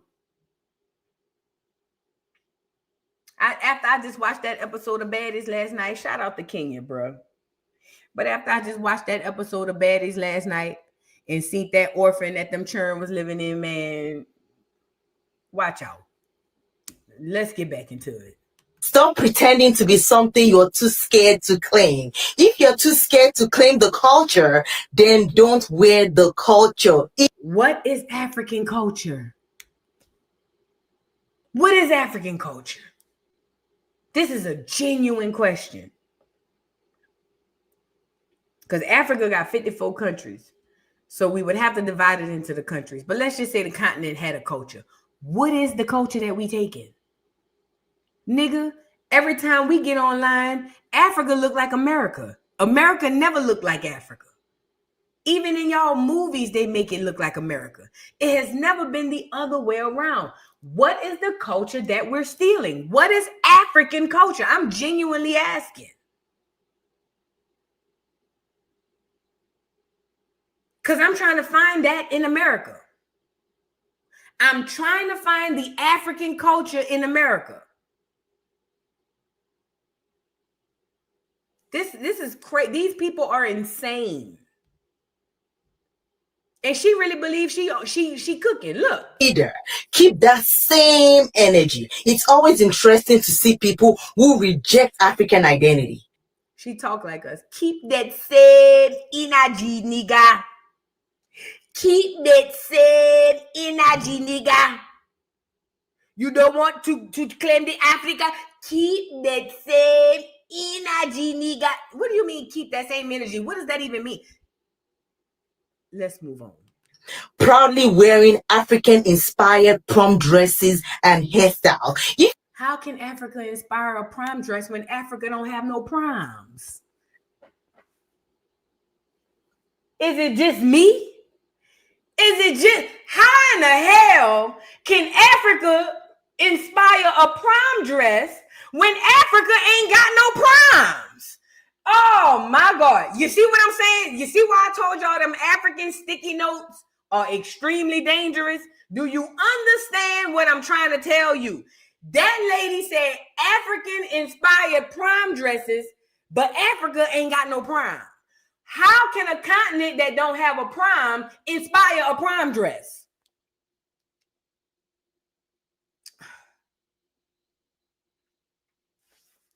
Yeah, delineation is a must. If you're going to distance yourself from the culture, shouldn't that apply to the traditions and styles as well? The dresses, braids, and styles rooted in that very culture. What braids? Because this is no shade. Shout out to my Africans. But prior to us showing y'all how to plait, hello, most of the time we saw y'all with back braids. What y'all call them? I call them back braids. What they cornrows at best. What braids do Africa bring to? Talking about the ones that look like worms, them plaits that look like worms that I be seeing on some of them when I watch the National Geographic channel. What braids? Because we don't even wear that. What's African braids? I'm trying to see something. See, and this is another thing, Black Americans, we got to stop naming our stuff after African countries because they get to really believing that the stuff come from Africa. What braids? We don't wear our hair like y'all. As a matter of fact, our hair textures are completely different. So what braids?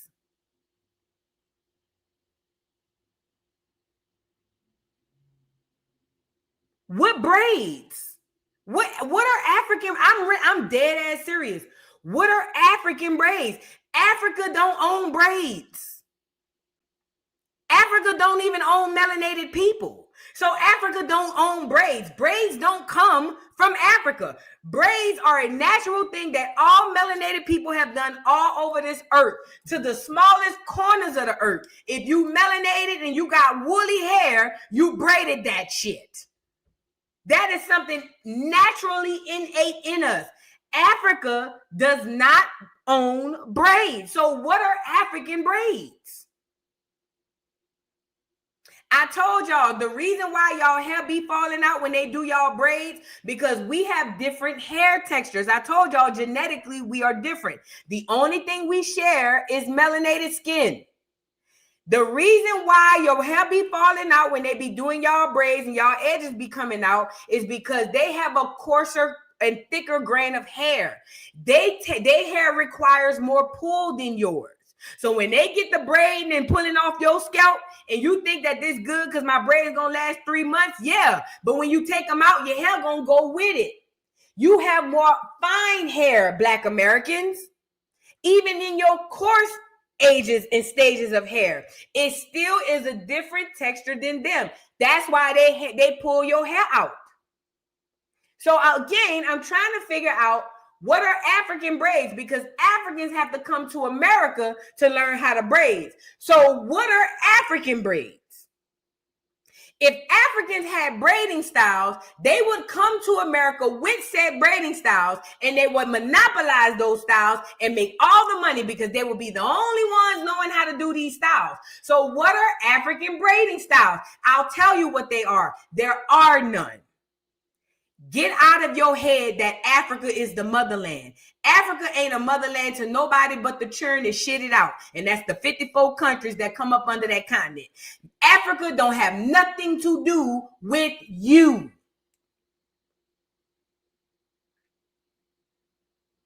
The mindset of making Africa the mother of Jesus has to go away. You have to get rid of it. It can no longer reside in your psyche. If you continue to do that, you will give away everything that you are and you own, because you are giving it to a continent that has no intentions on having any good for you. Africa don't own no braids. Africa don't own no style, because just like then, it's happening now. Everything Africa has come from here.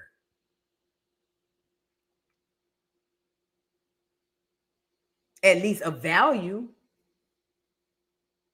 Not the other way around. I don't give a damn how much diamonds they tell you is over there in Africa. Why they don't tell you about the diamonds over here in America?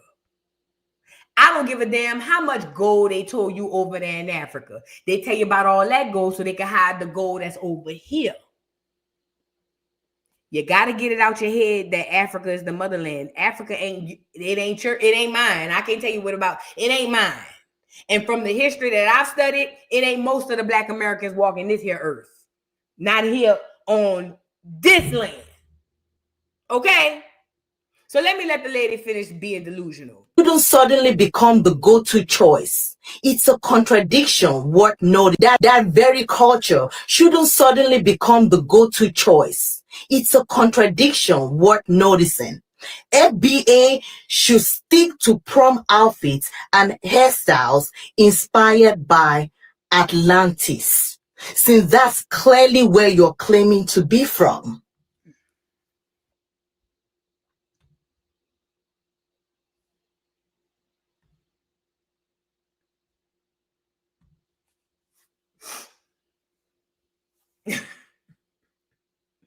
Nigga say, shouldn't she be speaking in pidgin somewhere?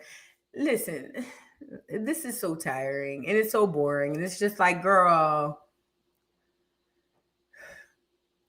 we don't do nothing African inspired. Black Americans, even when we thought we were inspired by Africa with the kente cloth, we learned recently that wasn't even inspired in Africa. We have never done anything inspired by Africa. Even when we were under the spell to believe we came from there, we didn't do nothing inspired by Africa. For the most part, y'all got us on some Africa symbols, on some shirts and some earrings and stuff like that. But we have always been true to who we are here.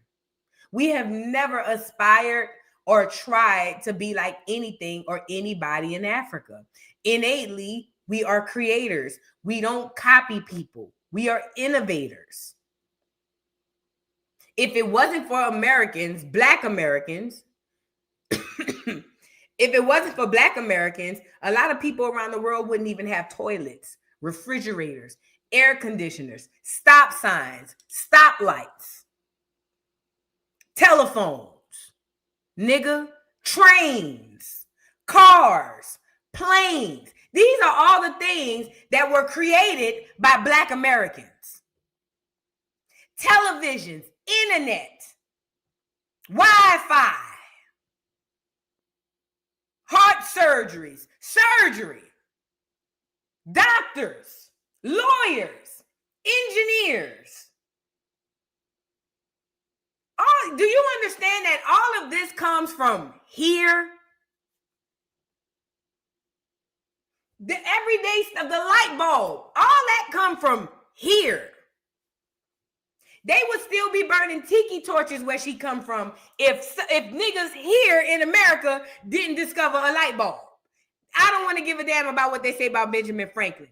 If it wasn't for Black people here in America, they would still be burning tiki torches right now. But we have been chastised by these people to believe that they are the genesis of us. Even though when we look around in our day-to-day basis, we see that is not the truth. Because there's no way that they can be the genesis and we follow them when they the ones following us. I have never in all my days, I have been watching National Geographic. I have been watching the Planet, Animal Planet. I have been watching this stuff all my life since it done came out. I'm infatuated with this stuff. And one thing I learned about nature, I have never seen the offspring lead the parents. I have never seen a chick train a mother bird. I have never seen a baby elephant set the pace for the herd of female elephants behind him. I have never seen a baby tadpole lead the way for the frogs. I ain't never seen a goddamn a caterpillar lead the way for the butterflies. So how in the hell is they supposed to be the motherland, but we leading the way? I need somebody out here in the audience to make it make sense to me. They the motherland, but we the ones leading the way in everything. This don't make no sense. Africa has what it has when it comes to its technology because of Black America. Directly or indirectly, because of us. We created this. I literally was just watching on Baddies. They went to an orphan in Kenya, and you would think the bad situations in America are bad. God bless them beautiful children in Kenya, but the beds, they were sleeping on concrete beds, dirt on the floor inside, no running water.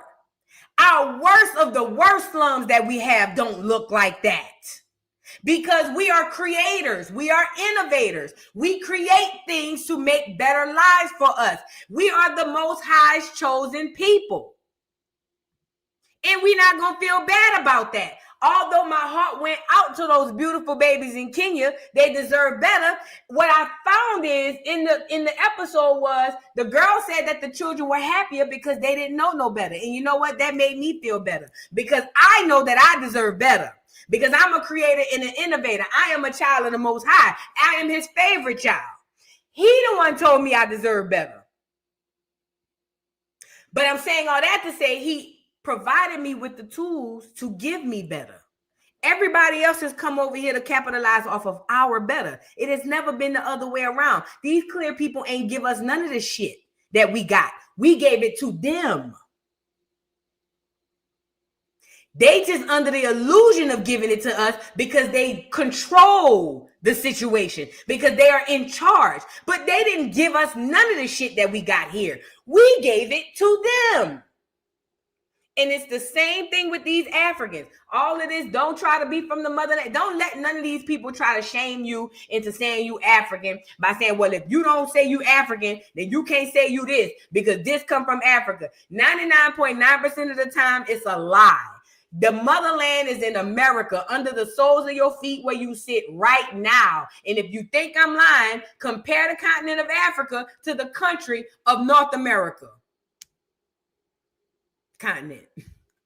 To the country of the United States. That's what I meant to say. If you think I am lying, go get the best place in Africa. Go find me the best country in Africa and sit it next to the United States. And you tell me which one is the cart and which one is the horse.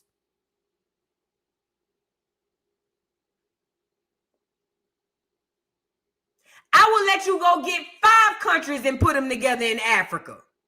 And put them up against one United States of America. And you tell me which one is the cart and which one is the horse. You tell me which one is first, which one is the innovator, which one is the leader. Stop with all of that Africa this, Africa that. Don't let them folks shame you into that bull. They over here trying to be American. We ain't over there trying to be African. Make it make sense. And for the ones of us that is slow as turtles running over there, that's cool. They'll be back. But as a collective, we are not, and we ain't never been running over to go be no African.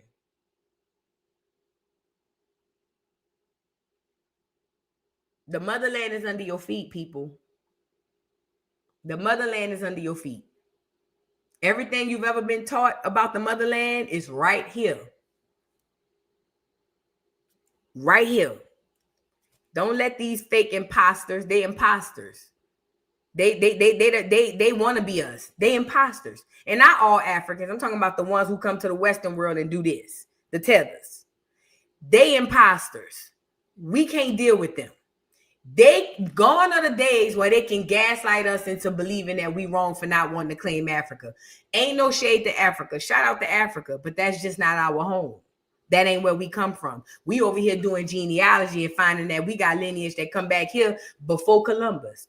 You see what I'm saying? Before the white boy even stepped foot over there in Hispaniola. You see what I'm saying? So we can't be sitting up here fantasizing about Africa. We can't be doing that no more because we got documentation and paperwork showing us otherwise. This is why genealogy is important. But yeah, we're not about to let them gaslight us no more. It's over. Gone are the days. We done with that. No more gaslighting. We're done. We're done. Yeah, well, good. We not African. Oh, well. And guess what? They could start playing the takesy-backsy game if they want. They could start playing the takesy-backsy game if they want. White people don't even play with us like that. Africans, please fall back.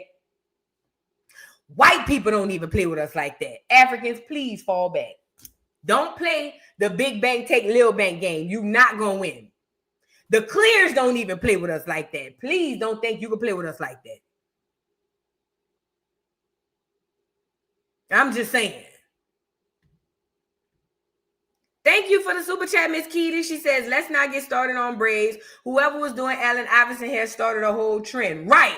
That chick was so cold with it. And all we know is she is Acorn. Let me tell you something. And you know what's crazy about the AI braids? It was only new to clear people. Niggas already knew in the hood bitches who was doing that type of stuff. Now, don't get me wrong. My nan braided hair out the project. And she didn't know about all of that. But once she saw that, man, picked up on that shit. Every nigga in the hood had the AI braids. Every nigga in the hood had the AI braids. And he would go get his hair braided right before the game. Let me see if I can pull up the AI braids. Man, we are the trendsetters. We are the creators. Don't play with us, man. Everybody in the hood had them AI braids. All them niggas was walking around with them long ass jerseys and them baggy ass pants with them AI braids. Everybody know that. Everybody had that shit. Matter of fact, when I was in I want to say, was it high school? I had got my hair braided in zigzags, trying to get the AI braids. Let me see if I can find AI braids. Yeah, man, those African braids. Nigga don't know nothing about no African braids. Nigga, watch out. Watch out. Nigga don't know nothing about that. Let me see. Here you go. There you go. My boy getting his hair braided right now. Hold on. Let me pull him up. Man, stop playing. We are the originators of this. Ain't no such thing as no African braids, man. Stop acting crazy. Man, watch out. Man, watch out. My boy used to get his hair braided right before the game, man. What you saying? Nigga, African braids. Please have several seats. Please have several seats. Please have several seats. We are the originators. We are the innovators. Matter of fact, we the reason why niggas think it's cool to wear their hair braided to the back. It was us. It was us who came out with an outfit on and our hair braided to the back and said, this is a hairstyle. It wasn't y'all. It was us. Man, stop acting crazy. Stop acting crazy, man. And look, quiet as it's kept. Somebody said she was putting that good voo in his head. Watch out. Listen, I told y'all, this is one of the main reasons why I tell Black Americans, watch who you let in your head. And I don't give a damn where they from. But in particularly, these Africans, especially when y'all go to these shops and they have bad attitudes, you do not understand the connection between someone's hands and your head. Your crown is very sensitive. Just like they can put bad juju in your head, his mama or whoever this was who was braiding his hair could have been putting good shit, good juju in his head to make him get out there and perform on them courts the way he was performing. See, when y'all understand how important your crown is, how important it is that you have the right people over your head, even when they pray over you, what they do? Don't they touch you on the head? Because that's your crown. That's very, very sensitive. It wouldn't surprise me if AI mama was putting that good shit on him. She was doing, you know what I'm saying? Making sure he can get out there and perform and activate. Get back to getting your own people to braid your hair. You are the braiders. You don't need to go nowhere else. Do your own hair. Telling you, man. Michael put some good juju on somebody for real, for real. All jokes aside, man. And Allen Iverson, man, that boy came out with them braids going all different type of ways. Everybody in their mom immediately. And this is how you know that we are creative. When Allen Iverson did that first, when he first came out with his braids, when he did all the zigzags and all that stuff, literally the next day at school, I'll never forget, everybody in their mama had AI braids. That goes to show you that we are creators. And not only are we creators, nigga, we all sharing damn near the same gifts. We really all sharing the same gifts. But all of our gifts are gifts that light the world. Our gifts are the world. We take away our gifts, the world is no more. Man, nigga, had everybody in their mama had AI braids after AI came out with at that game. Everybody for years. I want to say AI braids didn't start going out shit to like maybe the last 10 maybe years, 15 years, maybe. I might be generous. AI braids been, listen, man. African braids, bitch. Show me the African braids. I want to see them. Felicia Renee, thank you for being a member for 16 months. Says, I ain't never desired any African attire or need for any African braids.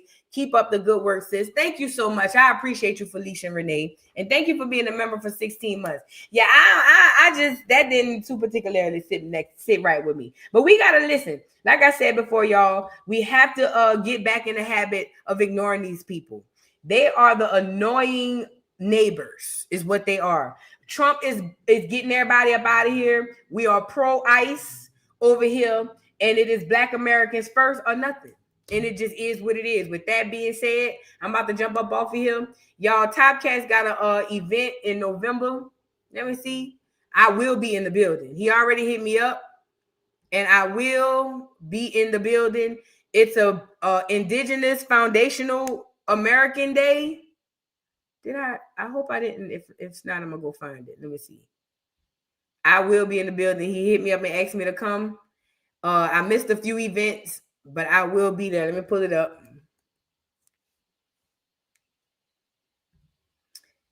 My boy Top Cat's doing a Foundational American and Indigenous Day situation.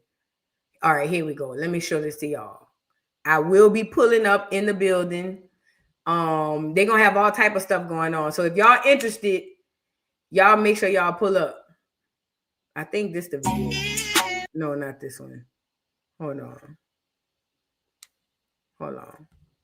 It's him and another young brother getting together. Here you go. I think it's this video. Yeah. I'm ready. Is this supposed to be a video, right? Peace, tapping in, man. Today's that Big T Top Cat, man, out here rocking with Soul Food Biggie, man. Let them know what wins. Yeah. We're 24/11 emancipation. That's super healthy, wealthy, man. Y'all gotta put up to the event. What's the date? 11/22, man, November 22nd. Foundation American Day, man. We're gonna bring this to you in a real way. In a real idiot way. Food, culture, merch, Party bras, Zydeco, soul singers, everything. We bringing out indigenous artists. We have an indigenous art show, man. Y'all make sure y'all come pop by. Come tap out. We coming to H-Time, man. So you know we rocking, man. Cowboys and Indian style, man. Real way. We love y'all to life. Y'all pull up. Hold on. Let them know your book. Let them know you got your book.